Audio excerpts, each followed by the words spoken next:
Jakarta. Tatkala kata tersebut menyapa telinga, banyak orang yang berdecak kagum. Di benak mereka, kota ini tentang gedung mewah pencakar langit, kawasan dengan sejuta fasilitas sarana dan prasarana yang memadai, juga tentang manusia modern yang unggul dalam segala hal. Jakarta bak surga impian tiap individu yang ingin mengubah nasib. Semua orang berlomba-lomba datang ke Jakarta, menetap dengan harap mendapatkan kehidupan yang lebih baik. Namun, bayang-bayang keindahan hanya mengapung di angan bagi mereka yang kurang kompeten bersaing di Jakarta.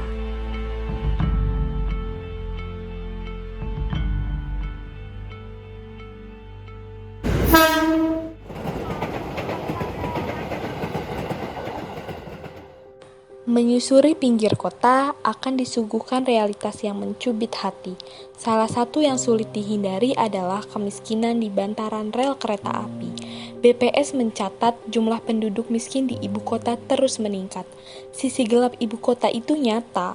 Pendapatan yang tidak mencukupi dan harga sewa rumah yang semakin mahal mendorong mereka untuk bertempat tinggal di area berbahaya ini yang berjarak 2 langkah kaki dari lintasan rel kereta api.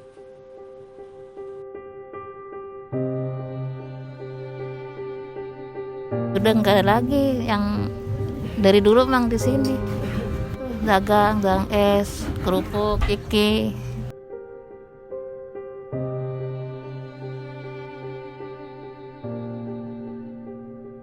Ya ini ya sebisa-bisanya aja gitu. Kalau misalnya dapat malam buat belanja pagi, dapat pagi buat belanja sore gitu. Jadi dimuter-muter doang. Kondisi rumah yang berjajar di sepanjang lintasan rel kereta api sungguh jauh dari kata layak. Dibangun dengan bahan yang seadanya, yang rentan roboh, bahkan rusak. Bagi mereka, sejengkal tanah itu sangat berarti. Mereka kurang nyaman dengan kondisi tersebut karena suara kereta api yang selalu melintas.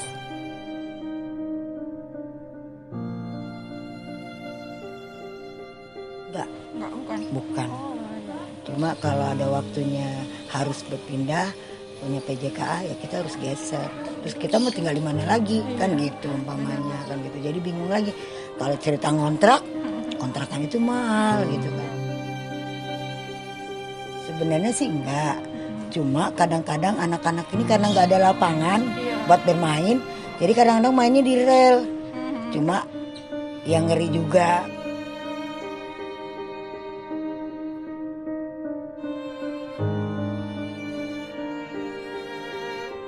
Contohnya lagi senam atau olahraga gitu ya, cari keringet, tiba-tiba ada kereta. Kadang kan mereka nggak awam gitu ya, kena kereta lah, mau ngomong gimana kita kan. Tapi kecelakaannya parah gitu ya Bu ya? Hancur.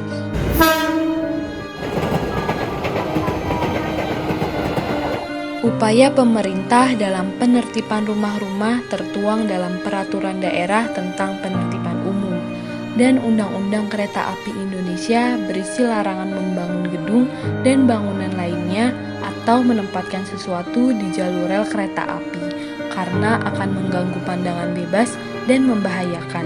Kendati demikian, puluhan hingga ratusan keluarga bertahan di area berbahaya ini yang selalu dilalui oleh transportasi super panjang itu.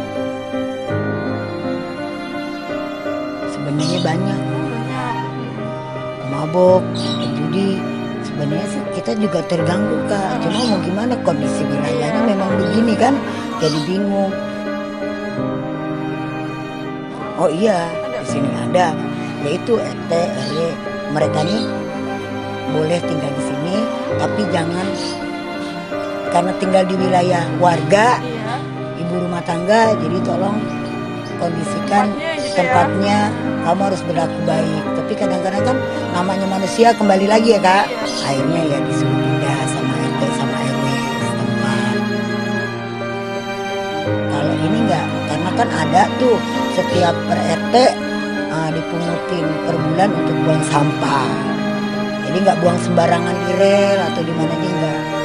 Warganya tuh solid, saling gotong royong, kayak begitu. Hal ini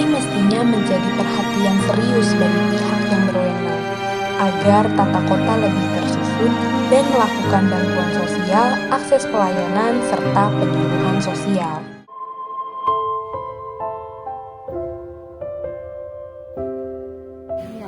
Punya 5 tahun. 5 tahun. Itu kan dari pemerintah ya, Bu? Disuruh bayar nggak, Bu? Enggak disuruh bayar.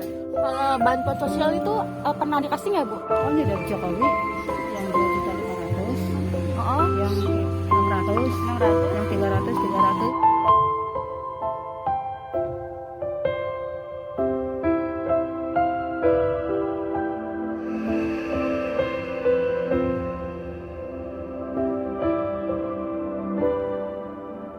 kalau beras pernah nggak, Bu, bahan pokok? Pernah.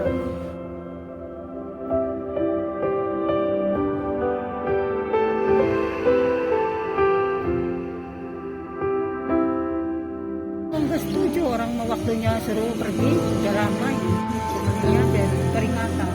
Penertiban maupun pemulangan warga yang hidup di sekitar bantaran rel dinilai tidak akan menyelesaikan masalah. Pasalnya, kedua program tersebut hanya dapat berjalan dalam jangka pendek. Diperlukan konsep Rudem Sunwa untuk bisa menjadi alternatif bagi DKI, PT KAI, dan Kemenpera dalam menangani kemiskinan dan penyediaan perumahan bagi masyarakat. Dengan demikian, rakyat bisa hidup tenang, kota menjadi tertata baik, kekumuhan di lingkungan pinggir rel bisa diatasi, sehingga transportasi kereta api sebagai tulang punggung angkutan perkotaan dapat beroperasional secara optimal. Fenomena ini juga merupakan tugas kami sebagai generasi penerus bangsa sekaligus calon pekerja sosial untuk mewujudkan masyarakat yang sejahtera.